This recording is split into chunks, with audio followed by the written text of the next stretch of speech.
Hey guys, welcome back to My Frequencies. It's your host Jason as always. Now, I've recently been called an anti-vaxxer for certain things that I've said online, and I just want to come out right now and tell you that that is not the truth. I am 100% pro-vaccine, and I think that anyone who wants to have a vaccine should have one. 100% pro-vaccine. I haven't had the vaccine yet. I'm recording this right now, but it's actually 6:15 in the morning. I don't think the doctor's office is open right now, but I probably will go along there first thing this morning and get that sorted out because it's really important. And the thing is that anyone who hasn't taken the vaccine is pretty much dead right now. Like I say, I'm one of the last few, but I'm going to get up there and do it because COVID's just wiping them out. And so it's all comes down to the facts. It all comes down to the science. It's very, very simple to understand. By the end of this video, any of you out there who haven't taken the vaccine, you'll probably be like me. You'll be there in the queue with your sleeve rolled up, ready to get the shot. Let's look at the science. We'll look at the graphs. So the first graph I want to look at, this is one of the main reasons why people become anti-vaxxers. This is the graph which shows increase in autism cases. Now, I'd never bothered to look this up. As a 100% pro-vaxxer, I generally don't research things. I just do what everyone else seems to be doing around me, or at least what the television is telling me everyone else is doing. So I did actually do some research. It was surprising to me, actually, the increase in autism. I thought, like, what the hell is causing that? I mean, is it the fact that we all spend too much time looking at TikTok? Is that causing autism? It could be. Environmental factors, lifestyle, things like this. But one of the main things that anti-vaxxers say that's a completely debunked conspiracy theory is that the MMR vaccine, which I remember having as a child, and I'm not autistic, so clearly that's bullshit. But the MMR vaccine, let's put these two graphs together: the increase in autism and the introduction of the MMR vaccine, and they bring this out, the anti-vaxxers, and say that this is evidence that vaccines and all these other things as well, like Alzheimer's and other neurological disorders. A lot of neurological disorders are linked by anti-vaxxers to MMR and other vaccines. And you look at these graphs and you say, wow, these things really are on the rise. But that, the simple way to stop this debate before it even starts is just to remember a simple phrase: correlation is not causation. Correlation is not causation. Basically, get a t-shirt made that says that, and you'll never have to have a conversation, a debate about this topic ever again, because all of these things going wrong with people's health, it can't possibly be anything to do with over-reliance on medicine and not taking responsibility for one's own health.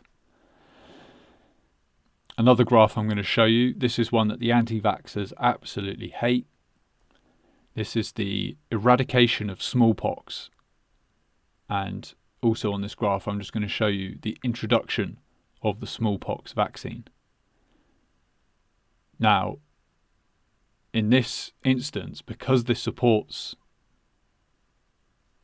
the pro-vaccine way of looking at things, in this instance, correlation absolutely does prove causation. We know that the introduction of the smallpox vaccine is the reason that there's no more smallpox. And, when you look back historically at what smallpox was doing before the introduction of the vaccine, you can clearly see that it was the vaccine that did the heavy lifting in the eradication of smallpox. So that's a good piece of evidence. In America, recently, they've got rid of that insane guy who just really didn't make any sense, and they've replaced him with a guy who's clearly not insane, makes so much sense when he speaks. Old Man Joe, I think they call him affectionately, Crazy Uncle Joe, something like that. And I'll just play you a clip of this guy. He's quite the public orator. Let's listen to what he has to say. New Delta variant wave of COVID-19 will be very different to be able to deal with than the one that was underway when I took office. The vaccination of the unvaccinated, and it's taking a needless toll on our country. We have roughly 350 million people vaccinated in the United States. 350 million people vaccinated in the United States. I mean, that is incredible, isn't it? He said, his words there, roughly 350 million. That's how many Americans have been fully vaccinated against COVID. That's not one shot, that's both shots. Roughly 350 million. Now, a quick internet search will reveal that the population by census of the United States of America is only 330 million.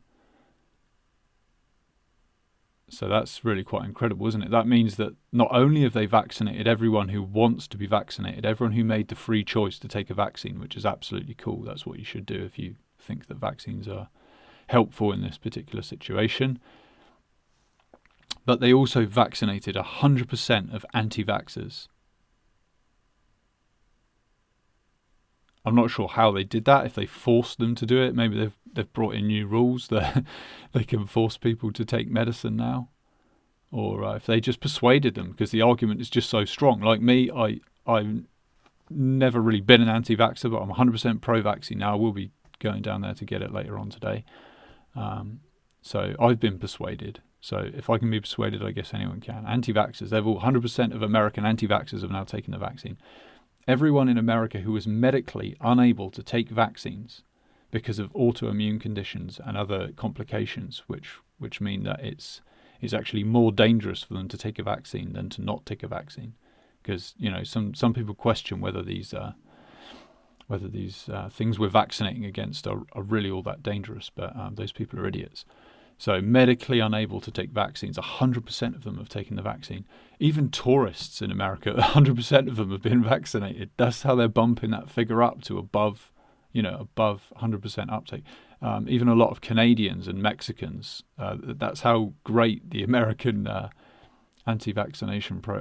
American vaccination program has been.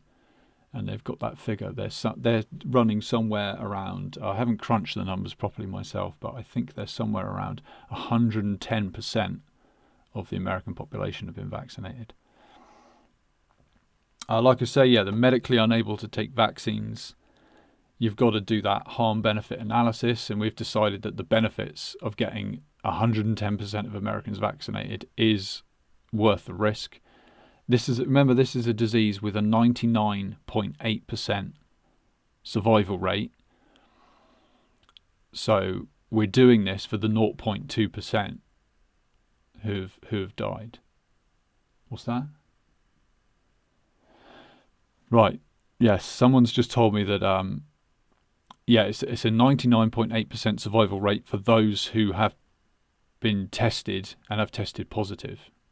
So considering that only a proportion of the population have actually been tested, it's estimated that the real survival rate is probably a bit higher than that. So we're not doing this for the 0.2%, we're doing this for the 0.00002%.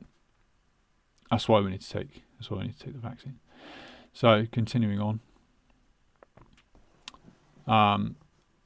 It's just wonderful now. We've realised that if you make enough fuss about something in the press, and if you can get a significant portion of the press, basically all the mainstream press are in alignment on this, and the government as well, and obviously the pharmaceutical companies, they don't like working Sundays, but if you give them enough money, they will do it, and they will work round the clock. But it's believed now that we've got over that hump, that we're going to literally be able to vaccinate ourselves against previously unthinkable things. So It's rumoured now that they're working on a vaccine for road accidents. No, it's not called paying more attention when you're at the wheel. It's just going to be a shot. You can just take a shot. It works for people who are driving vehicles and also people who are, pedestrians, bystanders. It's going to protect everyone. Lung cancer, we've got a vaccine for that in the pipeline. Don't quote me on that, but they say they're working on it. It's on the way. It's not called quitting smoking. It comes in a syringe. UK now. Let's look at the UK, see how they're getting on. Not as good as America, unfortunately. 77% of adults of over 18, 77% have had both shots of at least one of the vaccines. Some people have had both shots of more than one vaccine. They're really keen. These are really reliable sources, by the way. The press and the government are a great source. There's no way that they would bump these figures up to make it seem like everyone's on board with this. No way they'd do that, especially not America, especially not that Uncle Joe. And it's certainly not like the common cold where it constantly mutates and just keeps coming back, and basically you've just got to look after yourself and keep your immune system in tip-top condition, and just realise that actually nature's a lot smarter than you give her credit for. So 77% have managed to completely outsource responsibility for their own health to government and to faceless corporations, which are exempt from any liability whatsoever for what these drugs may do. And remember, they're side effects. They're not effects. They're side effects. It all comes down to the facts. It all comes down to the science. And even if science seems to be going right over the edge of a fucking cliff right now, we're following that science. So I hope everyone who watches my frequencies rolls up their sleeve and takes the vaccine really soon.